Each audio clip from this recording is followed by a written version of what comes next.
que foi essa leitura da carta aos Coríntios. O Evangelho nos conduz nessa semana para a leitura do Evangelho segundo João, no segundo capítulo, versículos 13 a 22.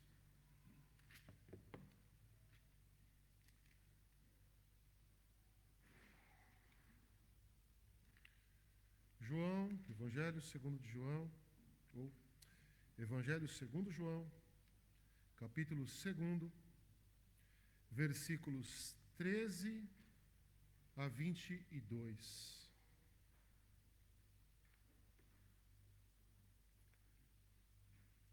Mesmo assentados reverentemente, leiamos o que nos diz a palavra do Senhor.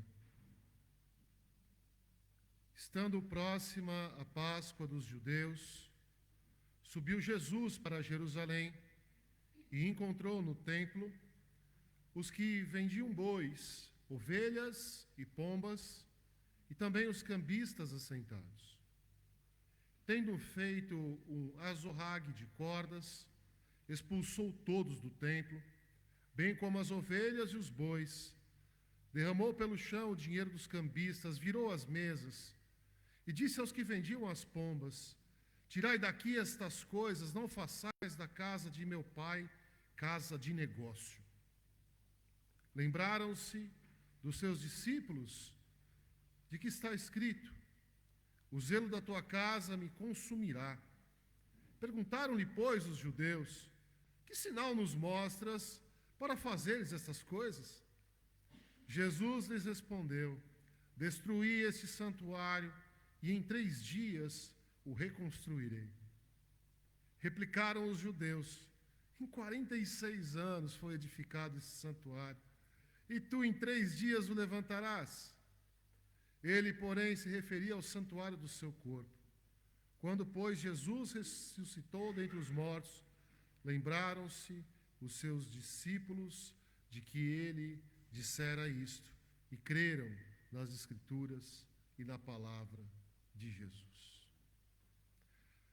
Senhor nosso Deus, Pai Santo, nós te louvamos, nós bendizemos o teu santo nome. E nesta manhã nós nos reunimos para adorar a Ti, para engrandecê-lo, para reconhecer que somente Tu és digno de toda honra, de todo louvor e de toda adoração. E neste momento, Pai, que nós estamos cá com os corações sedentos a ouvir a Tua palavra, o meu e o nosso pedido é: fala conosco, Senhor. Fala conosco mediante a meditação nas Tuas sagradas Escrituras. Fala conosco, Senhor, de acordo com a Tua vontade. Que o Senhor, ó Pai, manifeste-se a cada filho Teu aqui presente e a todos que possam ouvir esta palavra, na medida da Tua vontade. Que a Tua palavra vá, Senhor, e produza o efeito para o qual ela tem sido designada e encaminhada. E que as palavras da minha boca e o meditar do meu coração sejam agradáveis diante da Tua presença. Senhor, rocha minha e redentor meu. É no nome de Jesus Cristo que eu oro. Amém. Irmãos, eu quero, de uma forma contextual, também fazer desde já a leitura do Evangelho segundo Mateus, no capítulo 12, dos versículos 1 a 8. Porque aquele tempo, em dia de sábado, passou Jesus pelas searas, Mateus capítulo 12, versículos 1 a 8. Por aquele tempo, em dia de sábado, passou Jesus pelas searas. Ora, estando seus discípulos com fome, entraram a colher espigas e a comer. Os fariseus, porém, vendo isso, disseram-lhe: eis que os teus discípulos fazem o que não é lícito fazer em dia de sábado. Mas Jesus lhes disse: não lestes o que fez Davi, quando ele e os seus companheiros tiveram fome? Como entrou na casa de Deus e comeram pães da proposição, os quais não lhe eram lícito comer, nem a ele, nem aos que estavam com ele estavam, mas exclusivamente aos sacerdotes? Ou não lestes na lei que aos sábados os sacerdotes no templo violam o sábado e ficam sem culpa? Pois eu vos digo, aqui está quem é maior que o templo. Mas se vós soubesseis o que significa misericórdia quero e não holocaustos, não teríeis condenado inocentes, porque o Filho do Homem é Senhor do sábado. Esta meditação, a meditação desta manhã, cujo título é Eis aqui quem é maior do que a igreja, ou que poderia também ter um subtítulo Escândalo ou Loucura para os judeus. O templo, para os judeus, como nós bem sabemos, era algo demasiado especial.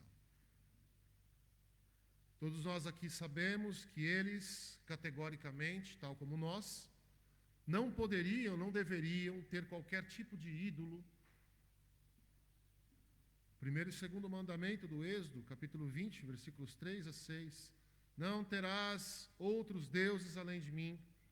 Não farás para ti nenhum ídolo, nenhuma imagem de qualquer coisa no céu, na terra, ou nas águas debaixo da terra. Não te prostrarás diante deles, nem lhes prestará culto, porque eu, o Senhor teu Deus, sou Deus zeloso, que castigo os filhos pelos pecados dos seus pais, até a terceira e quarta geração daqueles que me desprezam, mas trato com bondade até 1000 gerações aos que me amam e guardam os meus mandamentos. O judeu, então, portanto, sabendo disso, não era um povo idólatra, ou não deveria ser um povo idólatra.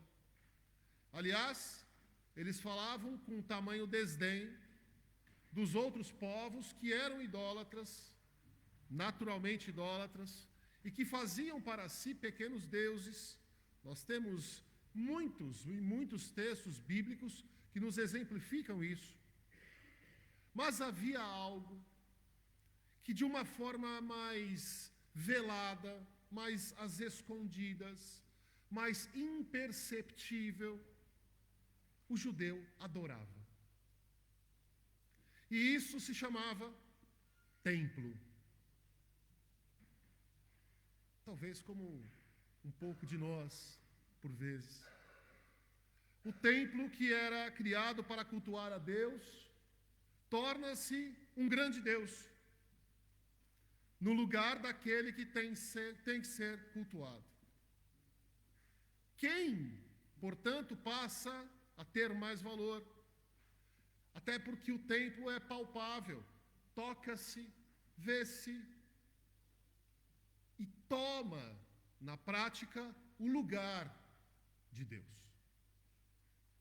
Contudo, o templo, mesmo que eles não percebessem isso, porque, obviamente, que nenhum deles tinha intenção de ter o templo como Deus, ou dizia que o templo era Deus, ou percebia que estava a fazer isso.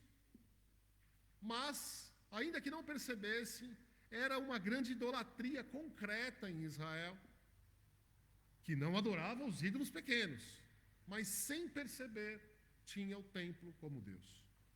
Adorava um ídolo imenso, portanto, grandioso e glorioso, que era aquele templo belíssimo, erigido sobre o penhasco de Moriá, local em que Abraão iria imolar seu filho, e também o local onde Salomão edifica o primeiro templo que seria destruído posteriormente por Nabucodonosor. Depois, no exílio, no templo de Esdras e de Neemias, um templo menor então fora ali construído. E depois o mesmo templo foi completamente reformado e engolido por uma edificação tão majestosa feita por Herodes o Grande, que veio a ser considerado uma das grandes maravilhas da antiguidade. O templo de Herodes o Grande. A arquitetura, a riqueza, os ritos que ali se cumpriam incessantemente, de dia e de noite, e de uma forma ainda mais intensa aos sábados. E Jesus, então, diante daqueles homens, diz: aqui está quem é maior que isso, quem é maior que o templo. E eles ficaram extremamente chocados, mas Jesus não estava chocado e nem preocupado em escandalizar ninguém com a sua fala. De maneira nenhuma ele tentou evitar ali esse escândalo. Ele poderia simplesmente ter mantido aquela história também que nós lemos, dos sacerdotes que comem o pão e dos homens de Davi que também comem do pão porque têm fome, daqueles que trabalham nos sábados, em que pese explique que não deve ser trabalhado no sábado. Os sacerdotes que trabalhavam então pesadamente nesse dia, e isso não era nenhuma culpa, de forma que também era uma espécie de infringência da lei. Mas ele faz questão de ir muito além disso e de dizer isso: eis aqui quem é maior que o templo.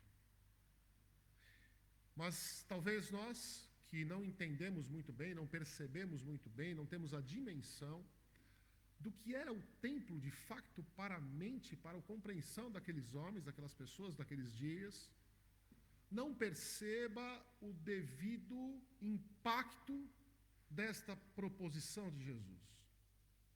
Talvez para nós, ok, o templo, ele disse lá que ele era maior que o templo, mas isso também é óbvio, não é? Enfim, afinal, aquilo era basicamente como se fosse uma igreja, e se aparecesse Jesus aqui e dissesse para nós assim: eu sou muito maior que esta igreja, esta eu derrubo e então eu, em 3 dias, a reedifico. Para nós isso parece, pelo menos na nossa intelecção, parece algo muito prático, muito simples de compreender. Mas essa dimensão do templo, a pensar, a lembrar que para adorar a Deus, muito a despeito do que nós fazemos hoje, era preciso ir ali. Havia normalmente caravanas que se uniam para anualmente, nós sabemos que era uma batalha essas viagens, saíam dos seus lugares, levavam todos os seus bichos, toda a sua família, as cabanas, iam acampar pelo caminho, sem condições nenhuma, e chegavam então ao templo, meses às vezes a atravessar, e os lugares tortuosos, como nós sabemos, os vales, lugares difíceis, simplesmente ao olhar para um pedaço do tabernáculo, o coração já se aquecia, como nós temos nos Salmos, como nós temos registros em diversos textos bíblicos, porque era preciso ir ao templo para adorar a Deus. Mas percebam, esta necessidade do uso do espaço físico, porque é preciso nós lembrarmos também que se nós formos lá atrás, não era intenção de Deus ter um lugar físico, não era intenção de Deus ter um templo para si, até que depois de tantos convencimentos, porque Deus não habita em templos feitos pelas mãos dos homens. Mas então cria-se para esta possibilidade de certa maneira, conseguir vê-lo, conseguir tocá-lo, conseguir aproximar-se dele, do Criador, cria-se um espaço como se fosse necessário, um espaço para os judeus, para aproximar-se a seu Deus. E é por isso que esse espaço tende a brigar entre quem é Deus ali. E como eu disse, para nós, a dimensão disso tudo é muito difícil, porque nós estamos muito longe do texto, muito longe daquela realidade, e nós não percebemos naturalmente como era essa necessidade. Ora, estamos nós na nossa casa, podemos falar com Deus, não é? Estamos nós no transporte público, podemos falar com Deus. Estamos nós aqui, podemos falar com Deus, mas naquela altura só falava-se com Yahvé quando ia-se ao templo. Só aproximava-se de Yahvé quando ia-se ao templo. Então, o templo acaba ocupando o lugar essencial na vida daquele povo. E então vem um homem, entra no templo, joga as mesas, joga os animais, joga o dinheiro. E aí dizem: que sinais que tu podes fazer para ter esse tipo de autoridade? E aí este homem diz: isso que estão a ver, derrubem e em 3 dias eu reedificarei. Ah tá, então isso demorou 46 anos para ser construído, e tu dizes que em 3 dias fará novamente. A atitude de Jesus ao dizer isso, e isto é algo que precisamos perceber. Quando Jesus diz àqueles homens o impossível, derrubem isso, era tal como Jesus estivesse a dizer para aqueles homens, considerar o fato que o templo toma o lugar de Deus na vida daquele povo, era como se Jesus estivesse a debochar do próprio Deus. Porque o Deus para eles toma o lugar, o que toma o lugar é o templo. E Jesus, ao tratar o templo com esse desdém, era como se ele estivesse a desdenhar, a debochar do próprio Deus. E isso para aqueles homens é um sacrilégio.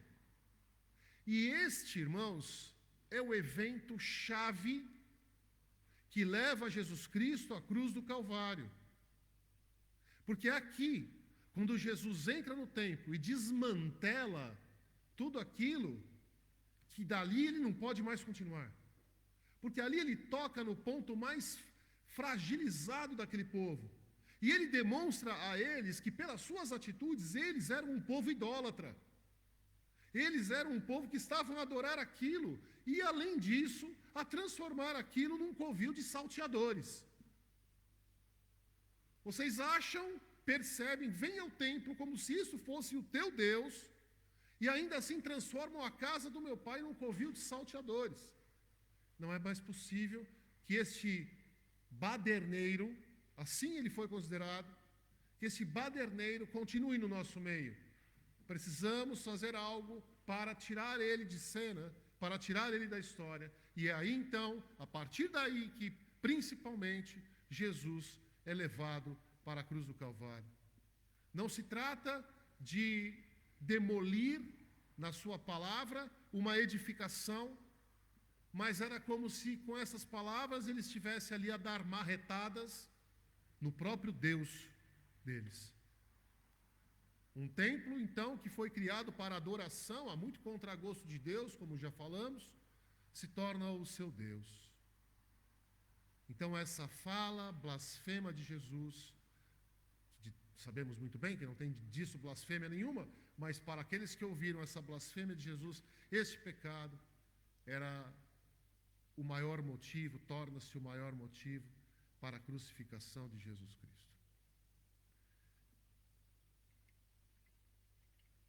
O conceito da igreja como um ajuntamento humano dentro de um prédio, de um templo, de uma casa, de uma construção, com uma placa dedicada a Deus.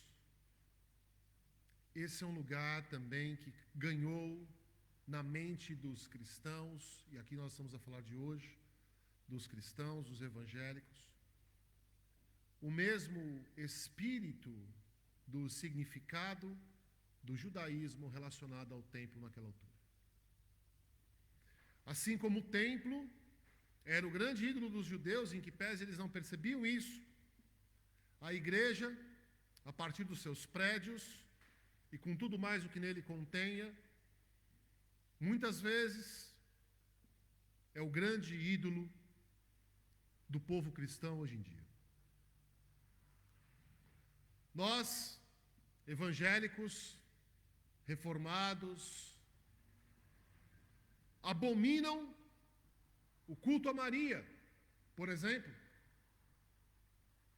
Mas não vemos muitas vezes que nós próprios temos, na materialização da igreja, enquanto edificação, que não é o corpo de Cristo, que não é coluna e baluarte da verdade,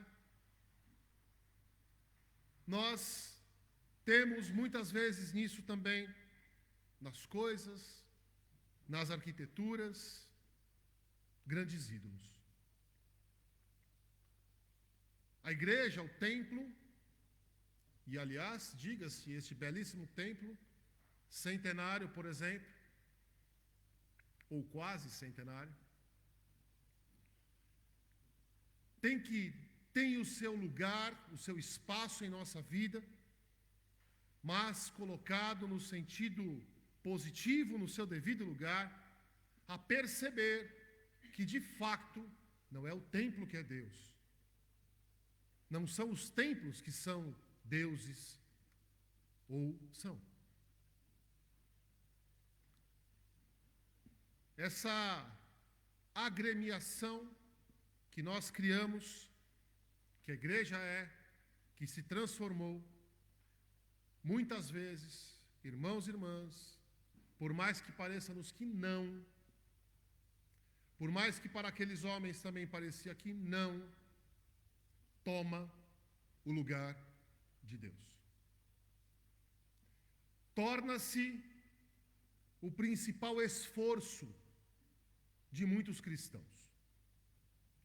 O principal esforço de muitos cristãos deixa de ser uma vida de piedade e de santificação, uma vida de amor ao próximo, uma vida de cuidado, uma vida de levar o Evangelho, e torna-se muito mais,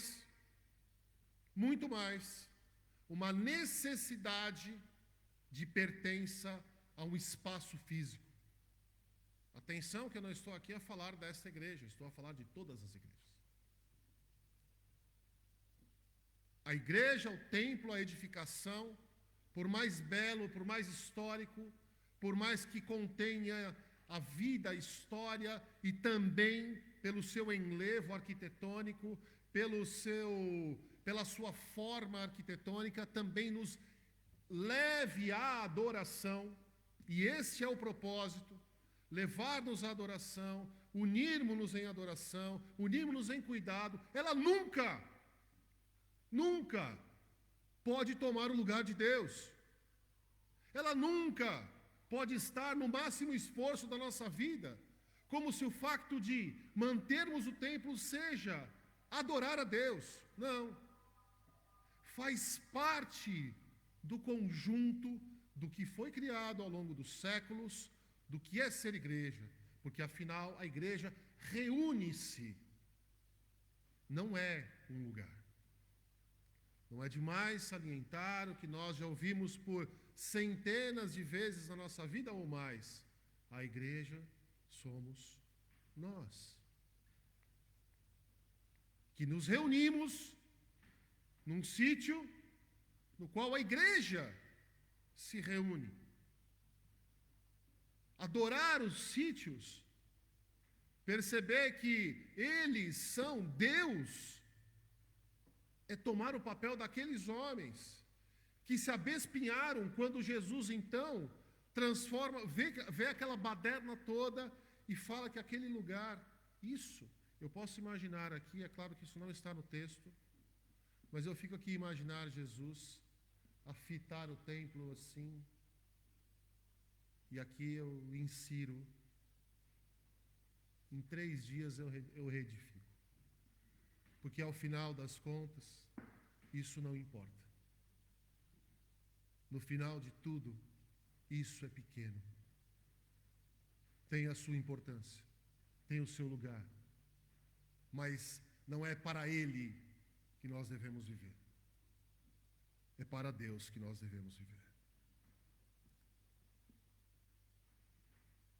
O nosso exercício hoje é pensar a respeito disso. A olhar para Jesus e a ouvi-lo a dizer: eis aqui quem é maior do que a igreja. A olhar para Jesus e ouvi-lo dizer, e não perceber isto tal como aqueles homens perceberam, escandalosamente, como uma loucura para os judeus. Que ouvir de Jesus, eis aqui quem é maior do que a igreja, não nos escandalize, mas faça com que nós possamos lembrar que o nosso desgaste, o nosso trabalho, aquilo que nós fazemos, que nós queremos fazer, e as nossas energias, têm que ser depositadas em Deus, em levar o Evangelho, em levar o amor aos nossos irmãos, em levar a verdade, a vida e a salvação. E o templo, com toda a sua importância, com toda a sua importância de manutenção, com toda a sua importância histórica, das nossas vidas e de tantas outras pessoas, tem que ser o facilitador disso. Não algo que por vezes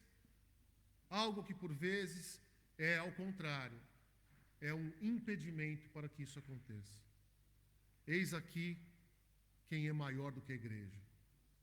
Foi a atitude de Jesus, foi a fala de Jesus, em outras palavras, diante dessa situação. E esse é o nosso exercício hoje. Que possamos aprender isso e, irmãos, finalmente, eu imagino aqui que boa parte de nós, ao ouvir isso, pense: eu não sou assim. Templos, quaisquer eles que sejam para mim, eles não são Deus. Só para lembrar que o judeu também pensava assim. Aqueles judeus também, certamente, se fossem questionados naquela altura, eles também iam dizer a mesma coisa. Mas talvez, e por isso que as reflexões à luz da palavra de Deus, elas não acabam aqui. Elas têm que fazer-nos pensar. E talvez nas nossas atitudes nós venhamos a descobrir que de facto, nós estejamos a colocar o templo no lugar de Deus. Ou o pregador. Ou um livro. Não entendam-me mal. Eu não estou aqui a falar da Bíblia como palavra sagrada de Deus. Eu estou a falar quando isso é colocado como um amuleto. Tem pessoas que deixam isso dentro do carro e dizem que o carro não é roubado. Nós, muitas vezes, como falei, criticamos os idólatras, mas não percebemos que em atitudes nossas, às vezes imperceptíveis, somos tão idólatras quanto. Que Deus nos livre disso. E que Ele nos abençoe.